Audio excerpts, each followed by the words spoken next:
Welcome to the Healing Her Story podcast, a podcast where we reclaim our stories, reconnect with our bodies, and remember the wisdom we were never taught and yet always carried. I'm your host, Riva Jean-Paul, a trauma-informed somatic practitioner, menstrual cycle coach, interdisciplinary artist, and guide for women walking the path of healing, awakening, and becoming. This show is for the woman who's tired of holding it all together, for the one who's done the talk therapy, read the books, and tried to meditate her way through the pain, and is now ready to go deeper. We live in a world that asks so much of women, a world that rewards our silence, praises our productivity, and shames our sensitivity. The systems we've been raised in were not built for our bodies, our rhythms, or our truth. But here, we do things differently. Together, we explore the cycles of the natural world and the menstrual cycle, the medicine of somatics, the power of creative expression, and the radical act of slowing down. Each episode is a journey through personal reflections, seasonal rhythms, expert conversations, and the deeper layers of what it means to heal from the inside out. Because healing isn't about fixing what's broken, because I do not believe you are broken. It's about remembering who you are and reconnecting with the wisdom and the healing intelligence that lives inside of you. I am so glad you are here. Let's begin. Fighting for the voice of the womb, diving to the depths of my womb, singing the truth of my womb, trusting the phases of the moon.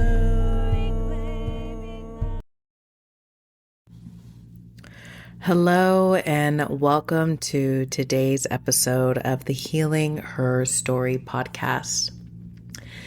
I am, just landing here today in this week's episode with you, recording in real time today, and admittedly a bit behind on our normal airtime. So for those of you who were maybe waiting in the wee hours here on the West Coast when these weekly episodes drop, I thank you for your patience. It's been a doozy, as maybe you've been feeling too. We are about at the end of eclipse season. We're still kind of sort of in it, as we just had a partial solar eclipse in Virgo yesterday at the time that this is airing. So that was on Sunday. There's been a lot happening, a lot shifting, and I know I've been feeling that in my world, and I've been witnessing it in the worlds of my clients and my friends and my colleagues. So again, thank you for the patience as I needed a bit more time to put this episode together today. Before we explore this week's energies a bit more, let's begin with a minute of silence. And if you are new around here, welcome. We are so happy to have you here with us, attuning to this feminine wisdom. This is something that we do every week in these weekly feminine power, moon phases, and cycle sync episodes. And the intention with this minute of silence is to, one, just kind of give you a little bit of space in what I would presume to be a very busy and full day in life.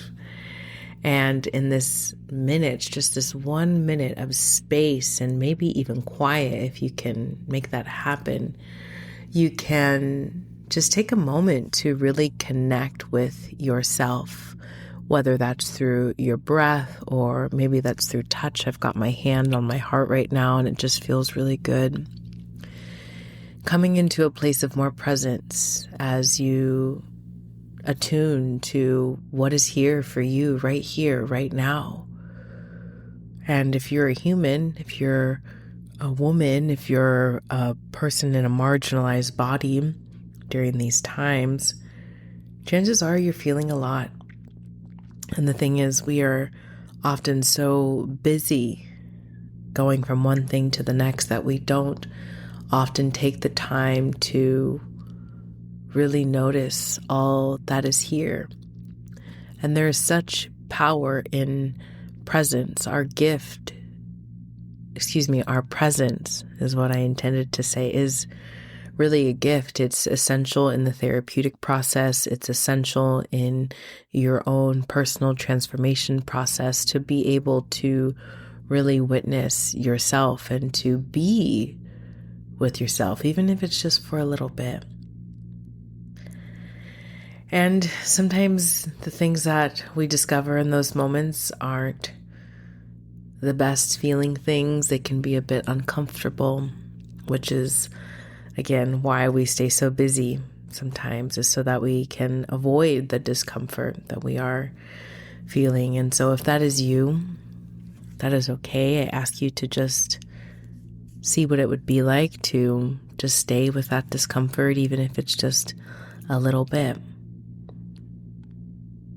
And so taking some time to do that now, whether you're driving or doing some chores around the home or just doing something in the background, just coming into a place of more presence with yourself, with your breath, with your own inner rhythm. And we'll all do that together here for a minute, starting now.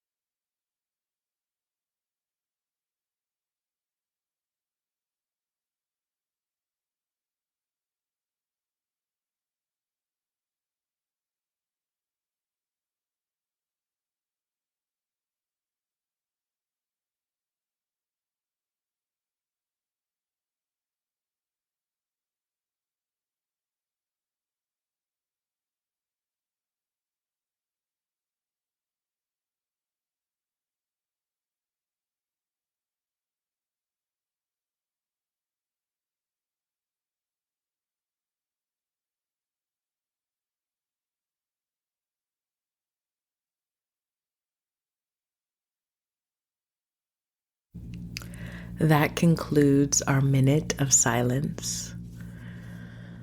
I hope that was supportive for you, nourishing, fruitful in some way. For me, about 20 seconds in, I noticed myself take a deeper breath, and I had some warm, tingly feelings, kind of reminding me of like sparkling water, kind of bubbling up in my shoulders. And that's always just a really good feeling to me. It lets me know that I'm on the right track. And so I really allowed myself to sink into that space, that quiet, and it felt great.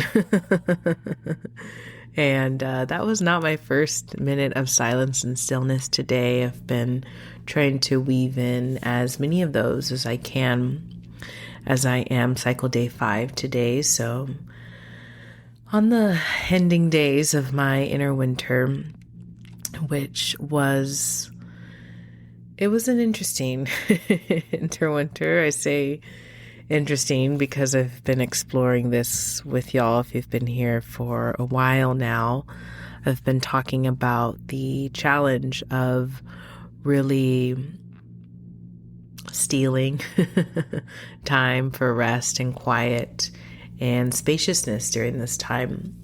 And I think this is not a unique experience. I think this is a very common experience of the modern day woman that has so much to carry, has so much to take care of, has so much to show up for, whether that's for little ones we take care of, or our family members, or our friends, our community members.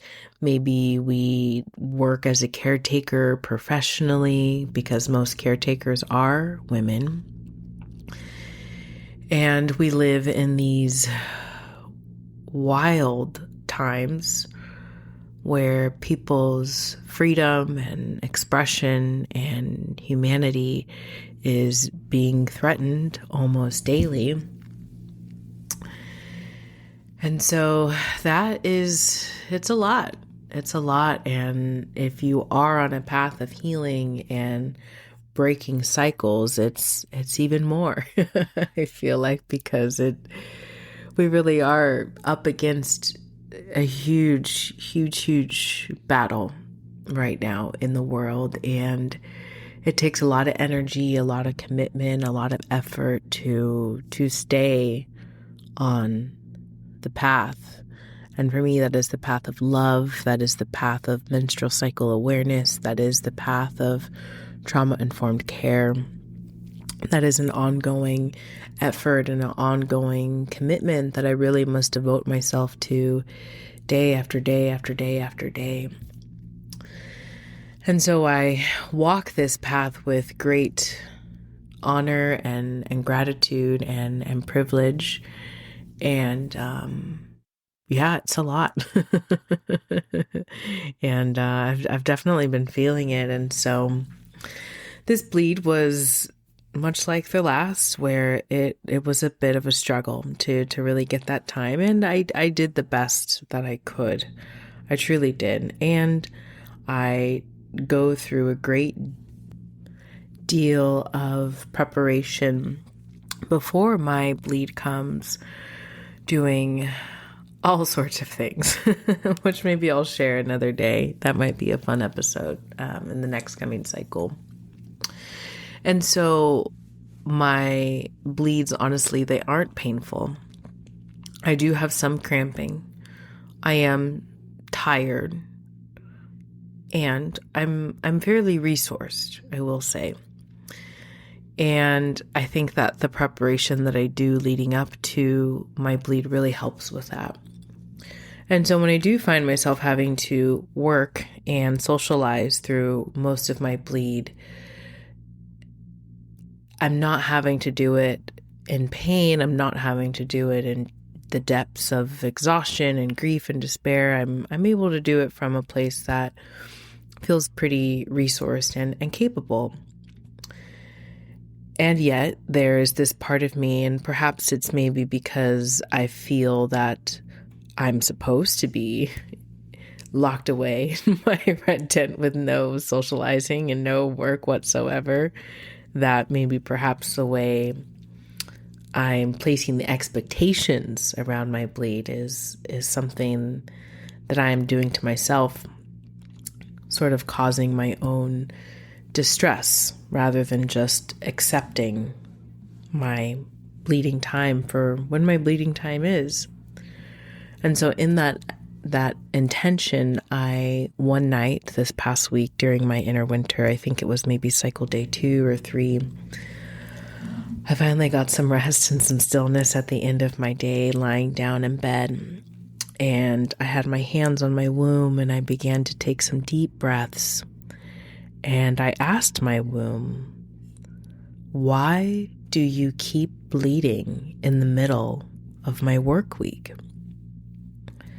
And I got quiet and I got still and I listened. And I heard, because you are teaching women how to be in their power. And I said, oh. And there was a bit more that I won't share here today. That was the biggest takeaway.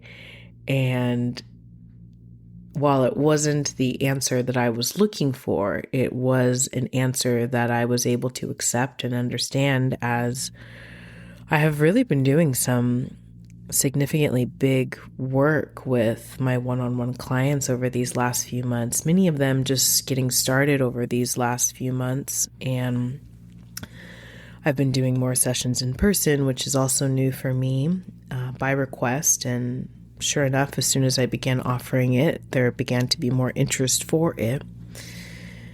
And this wave of new folks that have come in are really doing some very deep work.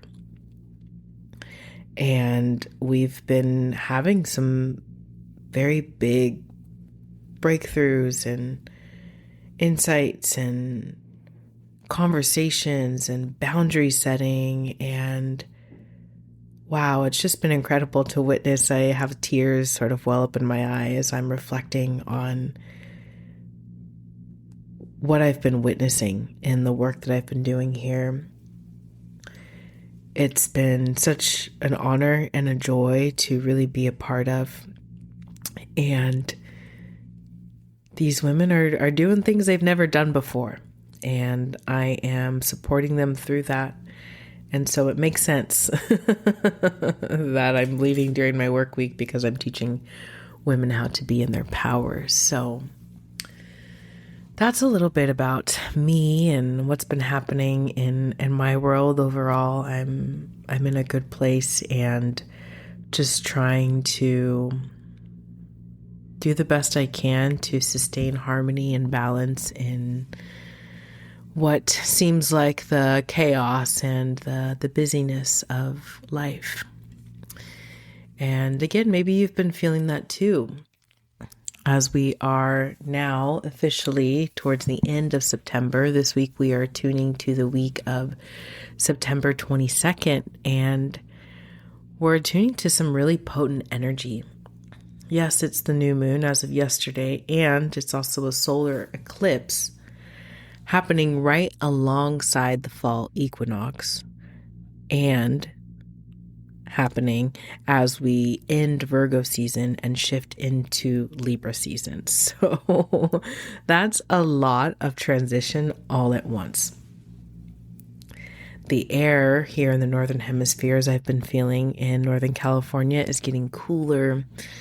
The days are getting shorter. There's that quiet whisper to get to bed earlier, to spend more time alone, to reflect.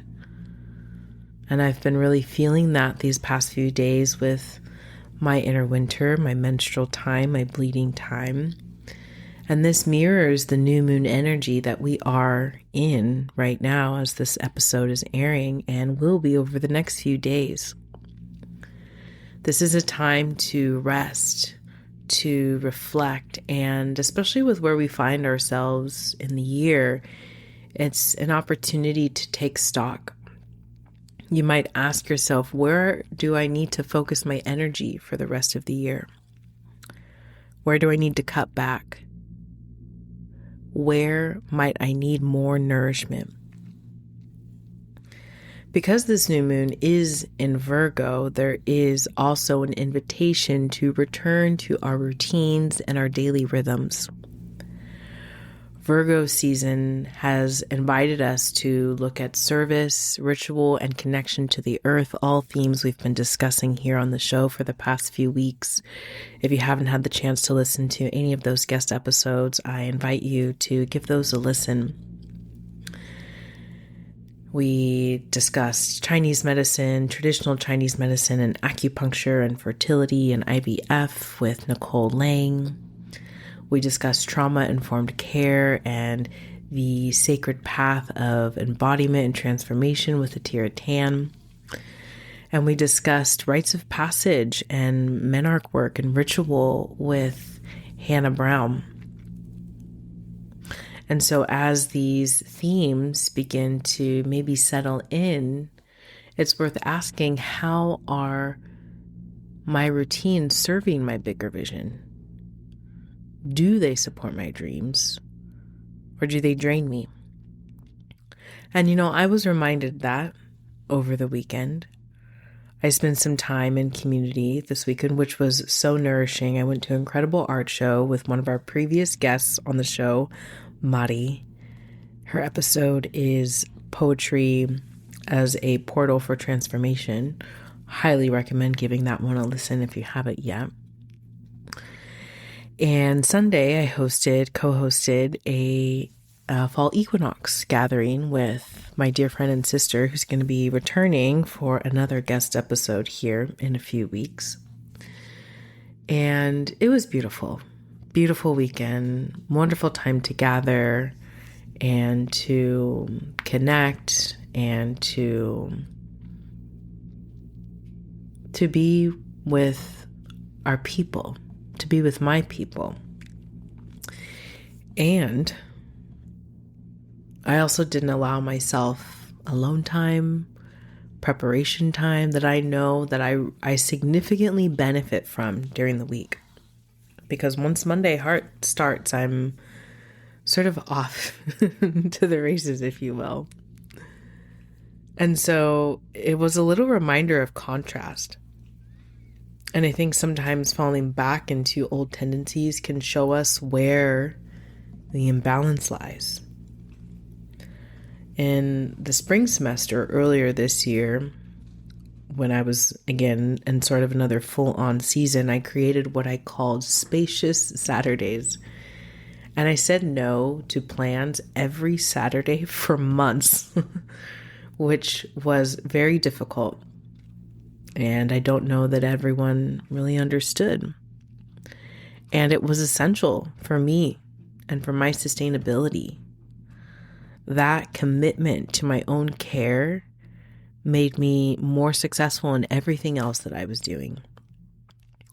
And this can be a shadow side of Virgo, is giving in service at the expense of ourselves. And so as we are at the end of Virgo season, where maybe you've had opportunities to be of service, you also might be feeling, because I'm feeling, this call to rebalance and to come back to yourself and to be in service to yourself as well. And as women, this is something that so many of us, I think, experience. We are so often natural caretakers. And so this pattern makes a lot of sense. And with equinox, the fall equinox here in the Northern Hemisphere, and with Libra season, we are invited to return to balance, to return to harmony and the scales within our own lives. Where are the scales tipping in your life right now? Where are you giving more than you're receiving? As always, the new moon is an invitation to begin again. And this could be the perfect time to reset a routine, to start a new practice, or to maybe shift how you relate to yourself. So for the rest of the week, I invite you to slow down. I'm going to do my best to do the same, to lay low and to reflect. And soon it will be time to move forward and take aligned action by the time we meet again next week for the first quarter moon. I'm also very excited about Libra season ahead. This is my season, one of my seasons. I'm a Libra sun, and my birthday is October 18th. I don't know if I'll be doing anything special that week. We'll see how it goes, if I have any other ideas come through in these last few days of my inner winter. But I'm looking forward. I know I've for sure got planned bringing on some of my favorite guests to explore the themes of beauty, balance, relationships, and if we have time, justice. In the meantime, if you'd like some support with this week's energies, I've linked a few free somatic meditations in the show notes. Thanks so much for making it till the end of today's episode. Before you go, if this episode spoke to your heart, moved something in you, or offered a moment of clarity, or perhaps helped you to feel even just a little bit more seen or heard or understood, I invite you to please share this episode with a friend. Together, we create space for the feminine frequency to rise, not just in us as individuals, but in our families, in our communities, and ultimately in our collective. And this is how we do it, by sharing one story at a time, by having one conversation at a time, by taking one small step at a time. And if you're wanting to support the podcast even more, it truly helps to leave a 5-star rating and review. Your words help other women find this space, feel seen, and know that they're not alone on their healing journeys. As a thank you, when you leave a review, take a screenshot and email it to me at riva@windsofchangesac.com. I'll give you a free registration to our online trauma-informed breathwork circle for women held on Zoom every third Thursday at 7 p.m. Pacific Standard Time. It's a powerful space for release, restoration, and real connection. Thanks so much for being here. Thanks so much for helping this work ripple outward. Until next time, take care of yourself and take care of each other. Fighting for the voice of the womb, clearing the pain from your womb, creating new life from your womb, rebuilding with the phases of the moon.